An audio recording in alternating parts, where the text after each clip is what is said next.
it's Raquel Berman here, and today I'm here creating a layout for Coco Vanilla Studio.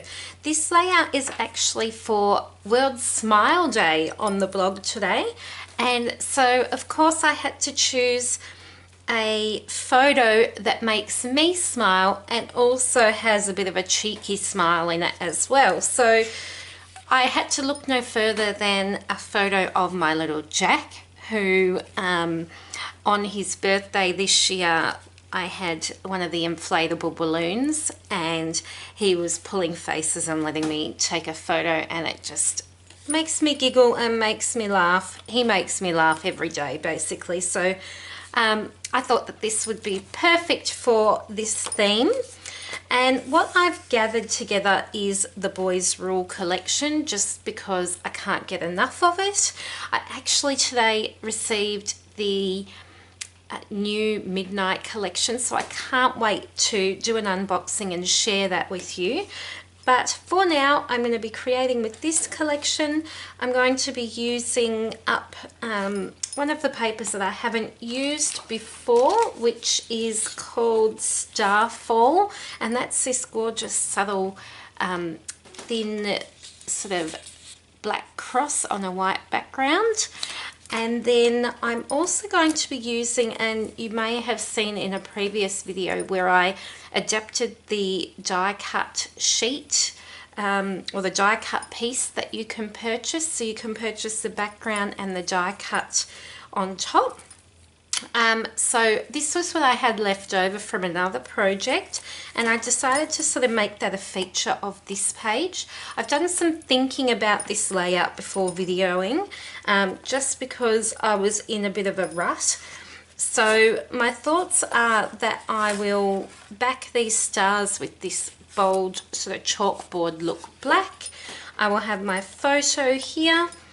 I found the best, because that goes perfectly. I haven't used that chipboard piece before on a layout that I know of, and I just thought it was super cute. So I've got the best, and I'm going to put something about the best smile ever, or the best face ever, or something along those lines with my journaling. I've grabbed out a few embellishments that I want to work around the layout, and it's sort of going to sit, it's going to be more of an asymmetrical design. So I'm going to have a little bit of a cluster here, I think a little sort of cluster here, and then one at this bottom corner. So it'll be following the triangle, but it won't be a fully vertical design. I'm just going to get started, have some fun. I'll add some machine stitching around the edge, I think. And I'm not sure what colour to back my photo with, or if I will back it at this point. Maybe I might even back it on some vellum. I haven't used vellum in a while. So we'll just see where this goes. My first step is going to be to back the cut file and adhere my base page down to the background and do some machine stitching. So follow along and we'll see where this ends up.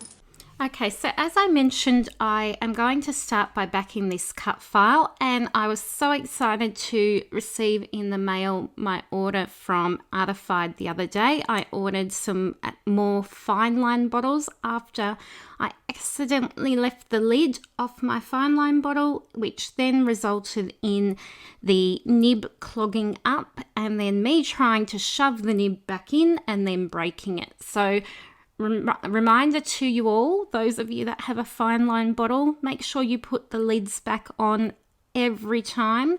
Otherwise, you could end up with a disaster like mine. So I bought completely new bottles and just filled them up with some Scotch tacky glue and started from scratch once they arrived, which was exciting.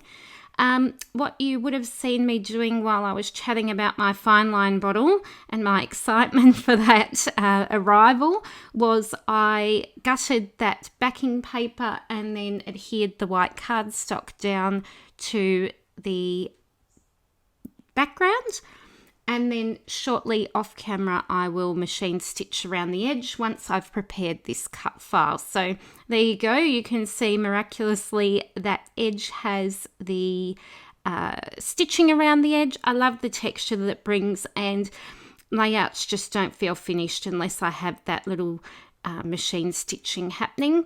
I did cut one of the stars out just so that the cut file would fit a little bit better, and I decided on backing my photo on that green paper because I had a few little touches of green embellishments that I'd picked out that I thought coordinated well with this layout.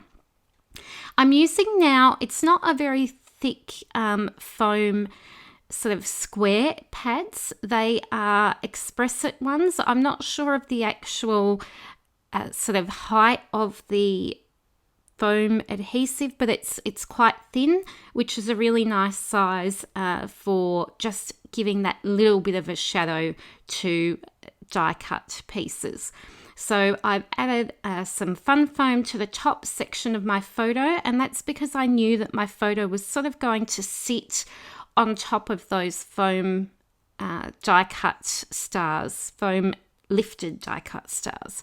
So I'm going to pop those underneath in a sort of semicircle sort of design, and I've also placed a die cut frame, which is sort of a painted look, grey and white, underneath the top left of my photo.